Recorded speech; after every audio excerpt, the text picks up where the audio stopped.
Cada año, la industria farmacéutica invierte miles de millones de dólares en descubrir nuevos medicamentos. Y aún así, cerca del 90% de los candidatos a fármaco fracasan antes de llegar al mercado. Lo más sorprendente es que la mayoría de estos compuestos fueron diseñados específicamente para tener una afinidad perfecta por sus receptores. Entonces, ¿por qué no funciona? ¿Qué es lo que falla aquí? ¿Cómo puede fracasar algo que ha sido diseñado con tanta precisión y que lleva tanto gasto en investigación detrás? En este vídeo te voy a mostrar las principales razones por las que tantos candidatos a fármacos acaban fracasando. ¿Te interesa? Pues vamos a verlo.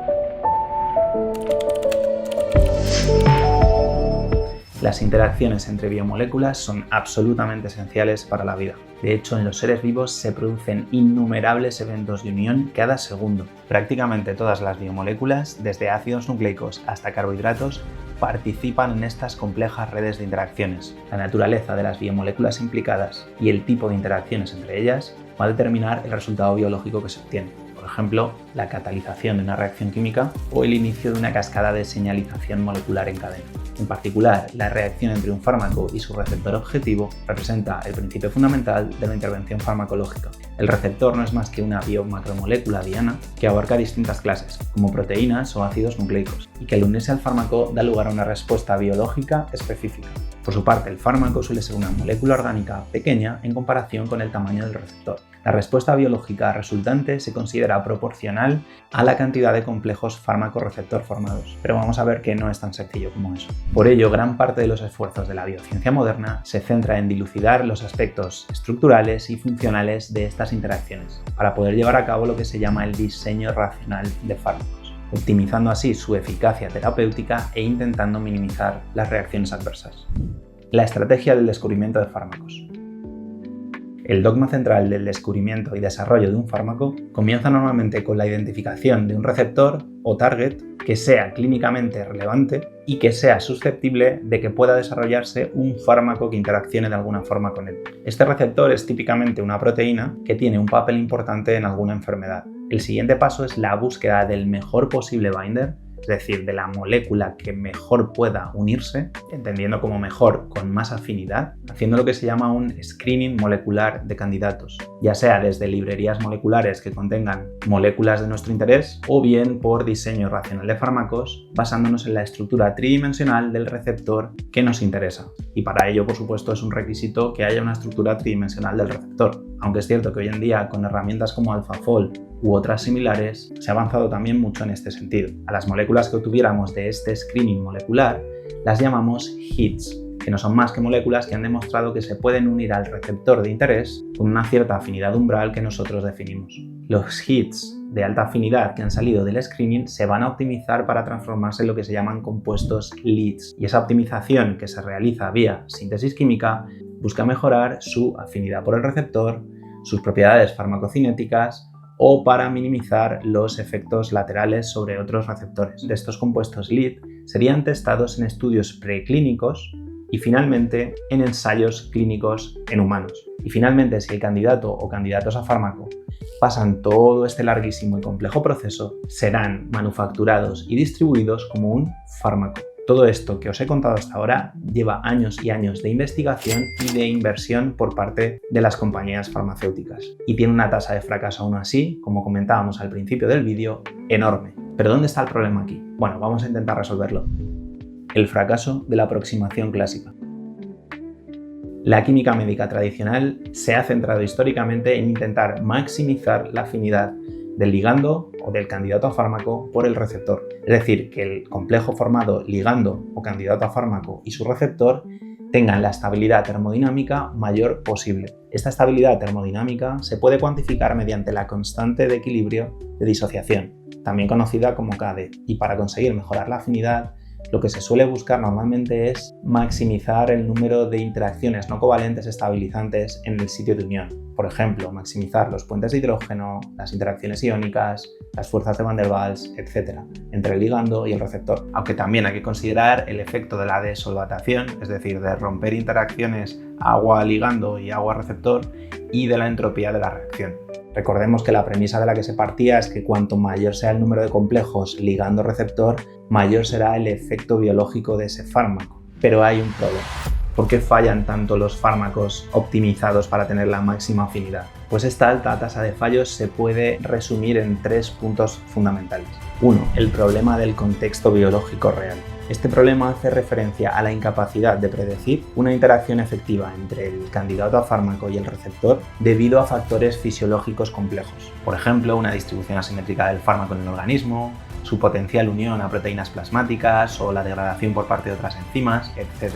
Y es que una cosa es estudiar una proteína purificada y hacer un screening de una librería de compuestos frente a esa proteína en un tubo de RMN, y otra muy distinta es estudiarla en su entorno biológico real, con toda la complejidad que eso conlleva. Es decir, el contexto importa muchísimo y es algo muy difícil de predecir. La segunda razón por la que muchos candidatos a fármaco fracasan es la toxicidad. Y esto sucede porque la molécula que se había diseñado con el objetivo de unirse al receptor diana que nos interesaba acaba uniéndose a otros receptores de forma difícilmente predecible que no son dianas terapéuticas y que pueden causar gravísimos efectos de toxicidad. Y finalmente, la tercera razón, súper importante, que sí que podría influenciarse mucho más cuando se está diseñando un fármaco desde el propio diseño racional de ese fármaco, que es no tener en cuenta la cinética de las reacciones. Es decir, nos estábamos preocupando demasiado por intentar maximizar esa afinidad entre el ligando y el receptor, pero estábamos olvidando que el tiempo que tarda el ligando en llegar hasta el receptor y el tiempo que se mantiene unido a ese receptor son parámetros cinéticos absolutamente clave. No debemos olvidar que la constante de disociación es un parámetro derivado, definido por el ratio de la constante de velocidad de disociación, K-off, y la constante de velocidad de asociación, K-on. La constante de velocidad de asociación, K-on, depende en gran medida de la difusión del ligando y de la accesibilidad geométrica del sitio de unión del receptor. Pero en la práctica también influyen la orientación molecular y posibles barreras conformacionales del receptor y del ligando. Es decir, es un reflejo de la facilidad que tiene el ligando para acceder a ese sitio de unión en particular para el que ha sido diseñado y no interactuar por otra zona del receptor. La constante de velocidad de disociación, K-off, es un reflejo de la velocidad con la que el complejo formado se disocia. De hecho, su recíproco, 1 partido por K-off, se conoce como el tiempo de residencia del ligando. Estos parámetros son absolutamente clave para describir la interacción in vivo de un fármaco con su receptor diana. Y es que, como ya podéis empezar a ver, confiar solamente en la constante de equilibrio de disociación a la hora de optimizar este candidato a fármaco introduce importantes limitaciones, porque asume que el sistema biológico opera bajo condiciones estrictas de equilibrio químico, y eso no es verdad. In vivo, las concentraciones del fármaco y del receptor cambian constantemente. Hay metabolismo, difusión, transporte o competencia con otros ligandos endógenos. Por todo esto, si solo nos fijamos en el parámetro de la constante de disociación de equilibrio para optimizar la afinidad del ligando por el receptor, podemos tener el problema de que esa afinidad sea elevada debido a una alta velocidad de asociación y no a una baja velocidad de disociación. Es decir, podemos tener una afinidad termodinámica relativamente alta si el ligando accede muy rápido al sitio de unión del receptor, pero no necesariamente esa desunión del receptor está optimizada y aún así podemos tener alta afinidad. Un ligando con un K-off lento, es decir, un tiempo de residencia largo, puede mantener la ocupación del receptor incluso cuando la concentración libre del fármaco en el entorno ya ha disminuido. Esto va a hacer que, aunque la concentración de fármaco libre se reduzca en condiciones fisiológicas reales, el número de complejos fármaco-receptor va a seguir siendo suficientemente elevado para mantener el efecto terapéutico que queríamos conseguir en primer lugar. O dicho de otro modo, hay que dejar de fijarse solo en intentar obtener la máxima afinidad del ligando por el receptor y empezar a optimizar también el fármaco para conseguir la mayor estabilidad cinética posible.